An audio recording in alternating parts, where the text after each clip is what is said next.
Hello दोस्तों, स्वागत है आपका मेरे यूट्यूब चैनल परीक्षा प्लान में। तो कैसा रहा आप लोगों का एग्जाम? आई होप अच्छा रहा होगा और आप लोगों ने बहुत अच्छा किया होगा। तो आज के पेपर में जो भी साइंस के प्रश्न आए थे तो उन प्रश्नों को इस वीडियो में सॉल्व करेंगे। तो चलिए शुरू करते हैं। तो पहला प्रश्न है इसमें, निम्नलिखित में से कौन से पादप रोग जीवाणु द्वारा होते हैं? गेहूं में घुन लगना, सिट्रस टैंकर, भिंडी की पीत, सिरा, किरमिर। अब ये ऑप्शन दिए गए हैं।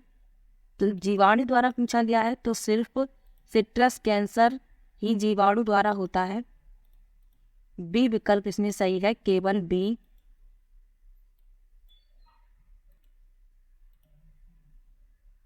तीसरा विकल्प इसमें सही होगा, केवल बी।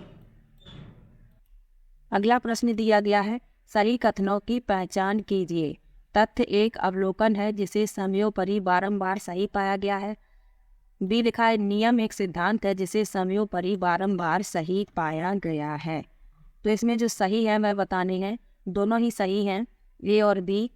तीसरा विकल्प इसमें सही होगा, ए और बी दोनों ही सही हैं।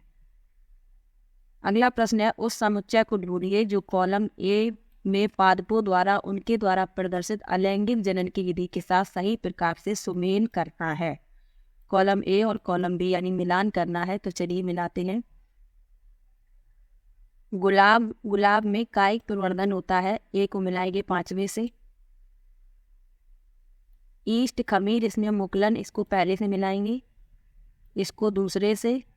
और स्पाइरोगायरा इसको तीसरे से। ए का 5वां, बी का पहला, सी का दूसरा, डी का तीसरा, यानी दूसरा विकल्प इसमें सही होगा।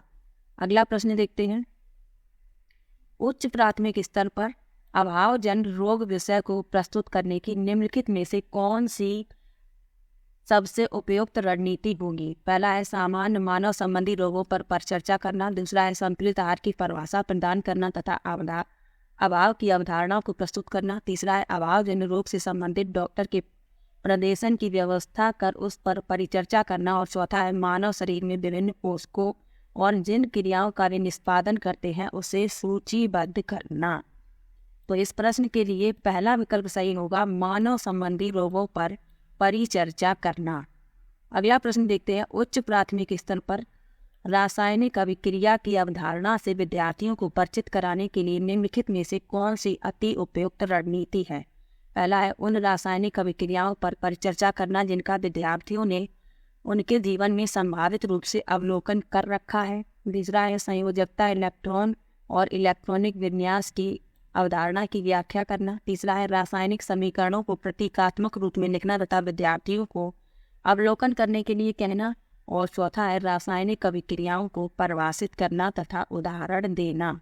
तो इस प्रश्न के लिए पहला विकल्प सही होगा, उन रासायनिक अभिक्रियाओं पर परिचर्चा करना जिनका विद्यार्थियों ने उनके जीवन में संभावित रूप से अवलोकन कर रखा है। अगला प्रश्न देखते हैं, एक गेंद को हवा में ऊपर की ओर फेंका गया, वह अधिकतम ऊंचाई तक पहुंचने के लिए तत्पश्चात फेंकने वाले के पास वापस आ गई। गेंद की ऊपरीमुखी और अधोमुखी चाल के समय निम्नलिखित में से कौन सी राशियों का समान मान है? पहला विकल्प है गुरुत्व द्वारा किया गया कार्य, दूसरा है त्वरण, तीसरा है गुरुत्व का बल और चौथा है विस्थापन। तो इसमें जो समान मान होगा राशियों का वह होगा गुरुत्व का बल। सी विकल्प इसमें सही होगा।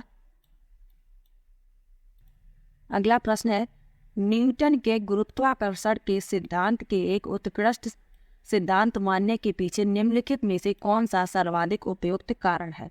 पहला है इसे दीर्घ समय अवधि में विकसित किया गया है। दूसरा है यह कम धारणाएं बनाकर बड़ी संख्या में प्रेक्षणों की व्याख्या करता है। तीसरा है इस पर पूर्ण प्रयोग के पश्चात ही पहुंचा गया है। और चौथा है इसे परिशुद्ध गणित भाषा का प्रयोग करके सूत्रबद्ध किया गया है। तो इस प्रश्न के लिए तीसरा विकल्प सही है, इस पर पूर्ण प्रयोग के पश्चात ही पहुंचा गया है। तीसरा विकल्प इसमें सही होगा। अगला प्रश्न है, निम्नलिखित लेख को पढ़िए। लिखा है, जब ऋणात्मक रूप से आवेशित क्षण को अनावेशित विद्युतदर्शी के निकट लाया जाता है। तो इसमें विकल्प लिखे हुए हैं, विद्युतदर्शी पत्तियां एक दूसरे से दूर जाएंगी। दूसरा है दोनों विद्युतदर्शी पत्तियां समान आवेश अर्जित करेंगी। तीसरा है ऋणात्मक आवेशों को विद्युत दर्शी पर हस्तांतरित किया जाता है, जिसके परिणाम स्वरूप इसकी पत्तियां एक दूसरे से और दूर चली जाती हैं। उपयुक्त तीनों कथनों के, तो इसमें जो है ए और बी दोनों अवलोकन है और सी अनुमान है। तीसरा विकल्प इसमें सही होगा,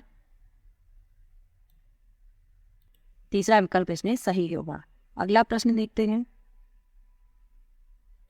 लिखा है क्षैतिज मेज पर पड़े हुए एक डिब्बे का द्रव्यमान 500 ग्राम है,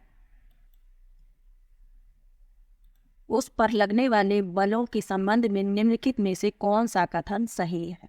पहला विकल्प लिखा है ऊपरी मुखी दिशा में उस पर 5 न्यूटन का असंतुलित बल कार्य करता है। दूसरा है उस पर कोई बल कार्य नहीं करता।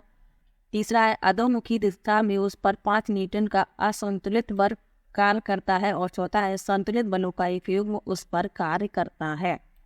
तो इस प्रश्न के लिए चौथा विकल्प सही होगा कि संतुलित बलों का एक युग्म उस पर कार्य करता है। चौथा विकल्प इसमें सही है। अगला प्रश्न है निम्नलिखित में से कौन सा परिकल्पना करने के लिए कौशल का निर्देशक नहीं है। नहीं यह पूछा गया है। पहला विकल्प है किसी प्रयोग के लिए चरों की पहचान करना। दूसरा है खोजबीन तक ले जाने वाले प्रश्न बनाना। तीसरा है कुछ सिद्धांतों के विषय में अवलोकनों अथवा संबंधों की व्याख्या करने का प्रयास करना। और चौथा है सूचना एकत्र करने के लिए ज्ञानेंद्रियों का उपयोग करना। तो इस प्रश्न के लिए कुछ सिद्धांतों के विषय में अवलोकनों अथवा संबंधों की व्याख्या करने का प्रयास करना, ये इसका उत्तर हो सकता है। तो इसमें डाउट है थोड़ा सा, लेकिन ये इसका हो सकता है उत्तर। अगला प्रश्न देखते हैं। कहा जा सकता है कि निम्नलिखित में से सभी बीज प्रकीर्णन ने पादपों को लाभ पहुंचाया है सिवाय। पहला विकल्प है नई किस्में उत्पन्न करने। दूसरा है अति संकुलता। तीसरा है सूर्य के प्रकाश जल एवं खनिजों के लिए प्रतिस्पर्धा टालने। और चौथा है नए आवासों में अपनी पकड़ बनाने के।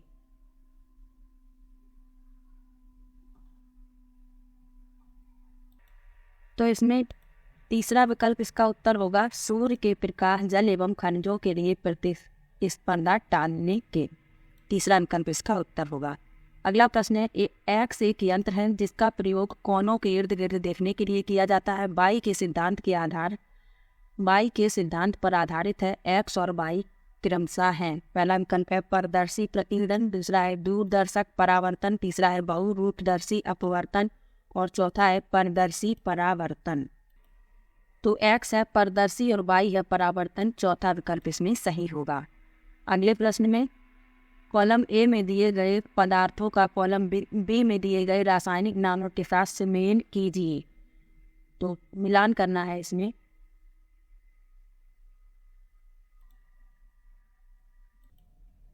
तो बुझा चूना इसको मिलाएंगे कैल्शियम हाइड्रोक्साइड से, चौथे से। सादा नमक इसको सोडियम क्लोराइड यानी छठे से मिलाएंगे इसको। चूना पत्थर इसको मिलाएंगे तीसरे से, ये सही मिला हुआ है। कास्टिक सोडा इसको मिलाएंगे सोडियम हाइड्रोक्साइड। बिना बुझा हुआ चूना कैल्शियम ऑक्साइड। और बेकिंग सोडा सोडियम बाइकार्बोनेट। यानी ए का चौथा, बी का छठवां, सी का तीसरा, डी का पांचवा, ई का पहला और एफ का दूसरा विकल्प इसमें सही है। अगला प्रश्न है अधिकतम और न्यूनतम प्रतिरोध के बीच का अंतर जो कि प्रत्येक 1/3 ओम के 3 प्रतिरोधों को जोड़ने के द्वारा प्राप्त की जा सकती है वह है। तो इस प्रश्न के लिए तीसरा विकल्प सही होगा 8/9 ओम। अगला प्रश्न है निम्नलिखित में से कौन सी गैसें अम्लीय वर्षा के लिए उत्तरदायी हैं। पहला विकल्प है nitrogen, oxygen, ozone, sulphur dioxide, nitric oxide. अब इसमें से बतानी है कौन कौन सी गैसें अम्ल वर्षा के लिए उत्तरदायी है।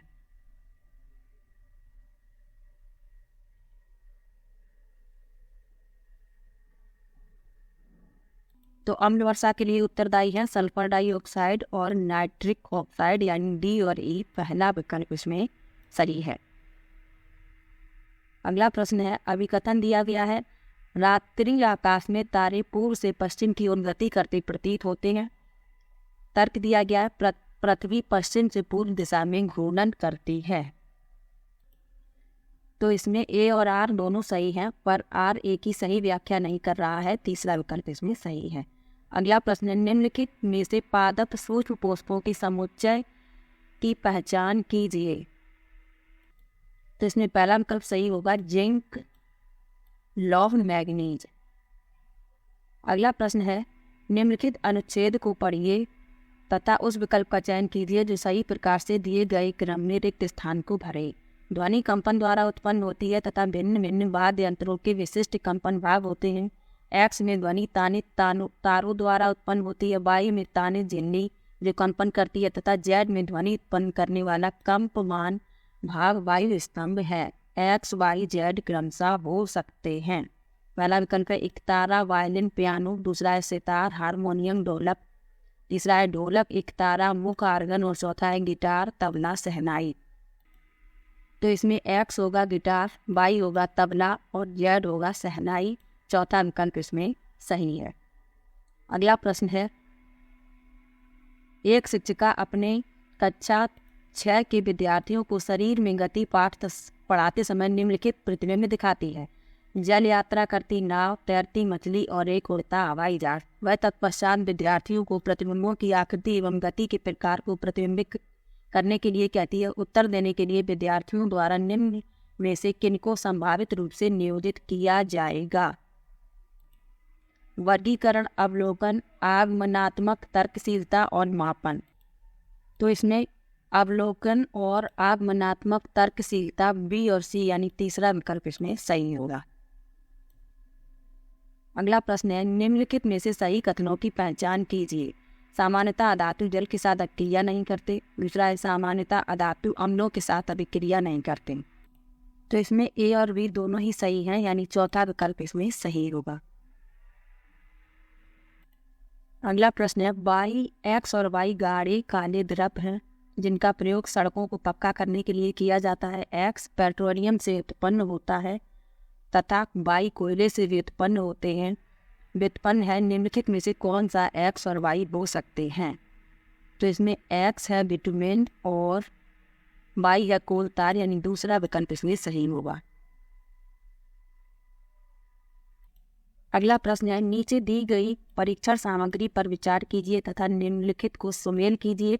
उसके बाद यहाँ पर भी प्रश्न लिखा हुआ है, लिखा है यह उचित सिद्ध करने के लिए कि सामग्री जैसे तैसे बना दी गई, इसका निम्नलिखित में से कौन सा कारण नहीं दिया जा सकता। विकल्प ये है, प्रविष्टियों में विसंगति है। दूसरा है कॉलम ए में किसी प्रविष्टि के लिए कॉलम बी में अधिकतम युक्त प्रविष्टियां हैं।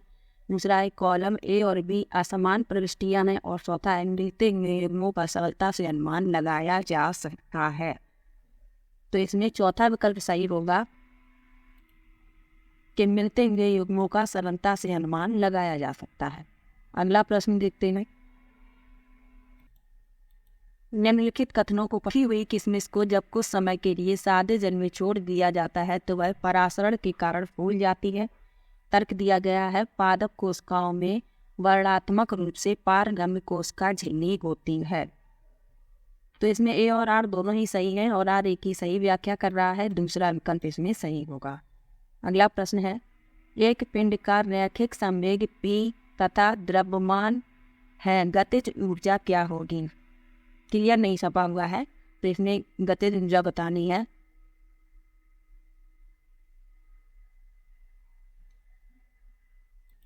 तो इसमें चौथा विकल्प सही होगा। चौथा विकल्प इसमें सही होगा। अगला प्रश्न है, निम्नलिखित में से कौन सा कथन सही है। पहला विकल्प है उर्वरकों से मृदा में मित्र जीवाणुओं की संख्या में वृद्धि हो जाती है। दूसरा है खाद की अपेक्षा उर्वरक पोषकों के संबंध में अधिक समृद्ध होते हैं। तीसरा है उर्वरक मृदा की जल धारण क्षमता में वृद्धि करते हैं। और चौथा है उर्वरकों में मृदा को प्रचुर मात्रा में ह्यूमस प्राप्त होता है। तो इसमें सही कथन बताना है। तो इसमें बी सही होगा। खाद की अपेक्षा उर्वरक पोषकों के संबंध में अधिक समृद्ध होते हैं, बी इसका सही होगा।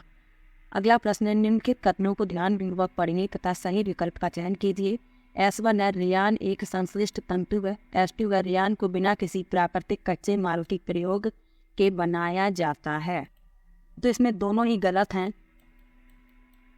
पहला विकल्प इसका उत्तर होगा। अगला प्रश्न है, निम्नलिखित में से कौन सा शिक्षक द्वारा कक्षा में प्रदर्शन को कार्यान्वित करने के संबंध में वांछनीय नहीं है, नहीं है पूछा गया है। पहला है परिचर्चा के साथ प्रदर्शन का अनुगमन करना। दूसरा है कक्षा में कार्यान्वित करने से पूर्व प्रदर्शन का अभ्यास करना। तीसरा है समय पूर्व ही उन अनुबंधों पर बल देना जिनका निर्माण करना विद्यार्थियों के लिए आवश्यक है। और चौथा है प्रदर्शन को व्याख्याओं से संपूरक करना। तो इसमें तीसरा विकल्प सही होगा। अगला प्रश्न है, निम्नलिखित में से कौन श्रेष्ठ रूप से विज्ञान संदेहवाद को बढ़ावा देता है, कथन की व्याख्या करता है। पहला है वैज्ञानिक उन्मुक्त विचार वाले होते हैं तथा अपने विचारों को रूपांतरित करने के इच्छुक होते हैं। दूसरा है विषयनिष्ठ अनुभाविक साक्ष्यों के आधार पर वैज्ञानिक दावे की वैधता को आंकते हैं। तीसरा है विज्ञान प्रकृति में सिद्ध रूप से आगमनात्मक है। और चौथा है वैज्ञानिक दूसरे वैज्ञानिकों के जांच परिणामों पर विश्वास नहीं करते। तो इस प्रश्न के लिए दूसरा विकल्प सही होगा, विषयनिष्ठ अनुभाविक साक्ष्यों के आधार पर वैज्ञानिक दावे की वैधता को आंकते हैं। अगला प्रश्न है, निम्नलिखित में से कौन से कथन लोहे में जंग लगने के संबंध में सही है। पहला है यह लोहे और ऑक्सीजन के बीच रासायनिक अभिक्रिया को शामिल करता है। दूसरा है यह एक ऊष्माक्षेपीय अभिक्रिया है। तीसरा है यह सामान्य ताप पर हो सकता है। और चौथा है यह उत्क्रमणीय अभिक्रिया है। तो इसमें ए सही है, बी सही है, सी सही है, ए बी सी यानी पहला विकल्प इसमें सही होगा। आखिरी प्रश्न है, निम्नलिखित में से उन जंतुओं का समुच्चय कौन सा है जो सभी बाह्य निषेचन को दर्शाते हैं। पहला है मेढक मछली स्टारफिश। दूसरा है मुर्गी छिपकली तितली। तीसरा है छिपकली तितली मेढक। और चौथा है तितली मेढक मछली। तो इसमें पहला विकल्प सही है, मेढक मछली स्टारफिश। तो आप लोग बताइएगा कितने प्रश्न आप लोगों के सही हैं। तो चलिए मिलते हैं एक और वीडियो के साथ, तब तक के लिए बाय बाय।